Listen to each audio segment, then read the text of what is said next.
নমস্কাৰ, মোৰ নাম ৰফিল ইছলাম। মই জয়সাগৰ এটি ভাড়াঘৰত বাস কৰোঁ, শিৱসাগৰ জিলাৰ।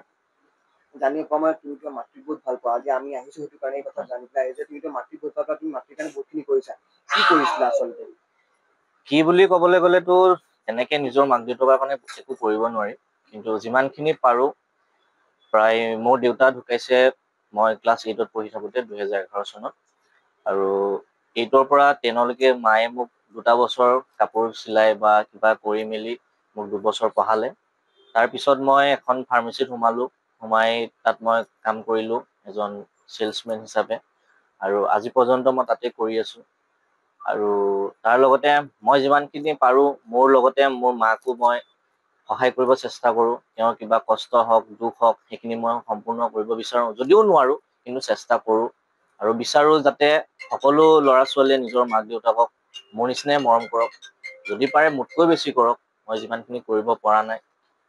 আৰু আজি বৃদ্ধাশ্ৰমত থবলগীয়া তেনেকুৱা একো নাই। যদিহে আপুনি বোলে নিজৰ মাকৰ লগত থাকিব নোৱাৰে, কিবা কৰ্মত বাহিৰত যাবলগীয়া হয়, সেনেকুৱা ক্ষেত্ৰত আপুনি মাকজনীক ঘৰৰ কাৰোবাৰ ওচৰতো আপুনি ৰাখি থৈ যাব লাগে বা ৰাখিব পৰা যায়। এনেকুৱা নহয় যে আপুনি বৃদ্ধাশ্ৰমত থলেহে তেখেত সুৰক্ষিত হ'ব।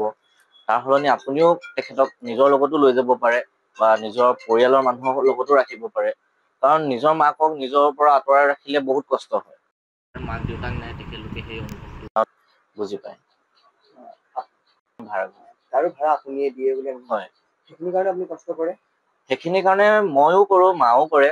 দুয়োজনে মিলি আমি এই কামখিনি কৰি আছোঁ। আজি যদি মই ধৰি লওক কিবা এটা মূল্য দিছোঁ, অহাকালি মায়ে মূল্য দিয়ে, তেনেকে মিলাই আমি ঘৰখন চলি আছে বা আমি নিজেও চলি আছোঁ। আৰু ভকেলটো মই প্ৰায় 2009 চন মানৰ পৰাই কৰিছোঁ ক্লাছিকেল। 2015-16ত মোৰ কমপ্লিট হৈছে। আৰু কিছুমান মানে ঘৰুৱা অসুবিধাৰ কাৰণে মই মঞ্চও নাপালোঁ বুলি ক'ব লাগিব, বা ৰাইজেও মোক নাই বিচৰা। কাৰণ বিচাৰিবলৈ হ'লে মই তেনেকুৱা একো কৰা নাই। কিন্তু যিমানখিনি পাৰোঁ মই এতিয়ালৈকে 2-এটা গান কৰিছোঁ, আৰু আগন্তুক দিনত মোৰ গান আহি আছে।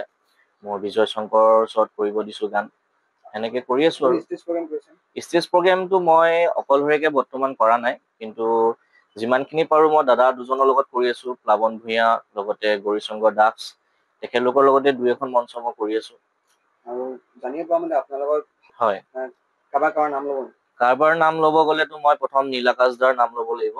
দাদাই মোক বহুত ক্ষেত্ৰত সহায় কৰিছে, পঢ়াৰ ক্ষেত্ৰৰ পৰা আদি কৰি মোৰ গানৰ জগতখনলৈকে। মই আজি অলপ দিনৰ আগত যিটো গান কৰিছোঁ, সেই গানটোতো তেখেতে মোক অৰ্থনৈতিক হিচাপেও বহুত মানে সহায় কৰিছে। মোৰ নিজৰ গীতটোকে মই আপোনালোকৰ আগত অলপ গুণগুণাই দিব বিচাৰিছোঁ। ত' মই মোৰ নিজৰ গীত এতিয়াই আপোনালোকৰ আগত গাই দিছোঁ।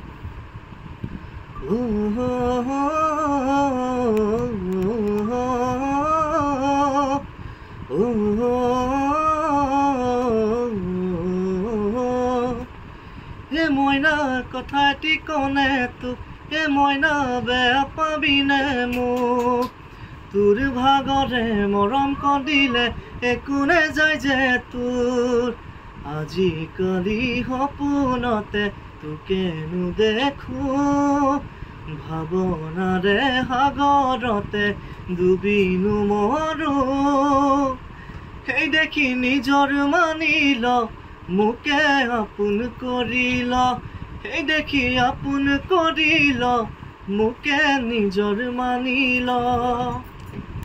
ষ্টেজ প্ৰগ্ৰাম কৰিলে আপুনি কিমান লয়? কি পইচা লয়, যিহেতু আপোনাৰ নিজৰ ঘৰখন চলাবলগীয়া এটা কথা থাকে? পইচা বুলিবলৈতো বহুকেইখন মঞ্চ মই বিনা পইচাতে কৰিছোঁ বুলি ক'লেও বেয়া নহয়। মানে এনেকুৱা হয়, মোৰ নিজৰ পকেটৰ পইচা দি মই অহা যোৱা কৰোঁ। তাত গৈ কোনোবাই যদি মোক গামোচা এখন দিছেও দিছে, নাই দিয়া যদিও নাই দিয়া, কিন্তু তথাপি মই অনুষ্ঠান কৰি আহিছোঁ। আৰু বাকী যাৰ লগত মই যাওঁ, তেখেতলোকে 1000-2000 তেনেকৈ যি দিয়ে। এতিয়া উপায়তো নাই, ঘৰখন চলিব লাগিব, নিজেও চলিব লাগিব। তেনেকৈ আৰু 2-3 হাজাৰ টকা লৈ কৰি আছোঁ। কাৰণ অকলশৰীয়াকৈ আজিলৈকে মঞ্চ এখন পোৱা নাই যিহেতু। আৰু এটা কথা কৈছোঁ, আপুনি ঘৰত কাম কাজ কৰে নাই? কাম কাজ মানে আৰু মাৰ গা বেয়া হ'লে কাম কাজ কৰা হয়। ধৰি লওক তেখেত ঘৰত আজিও যেনেকৈ ধৰি লওক বৰ্তমান তেখেত নাই, কামত ওলাই গৈছে। ত' নিজেই ইটো সিটো কৰা, কাপোৰ ধোৱা, নিজৰ যিখিনি লাগতিয়াল বস্তু বা নিজৰ কাম সেইখিনি কৰা হয় আৰু। যিকোনো খবৰৰ বাবে যোগাযোগ কৰক 7099017330 লগতে 7099017110 নম্বৰত।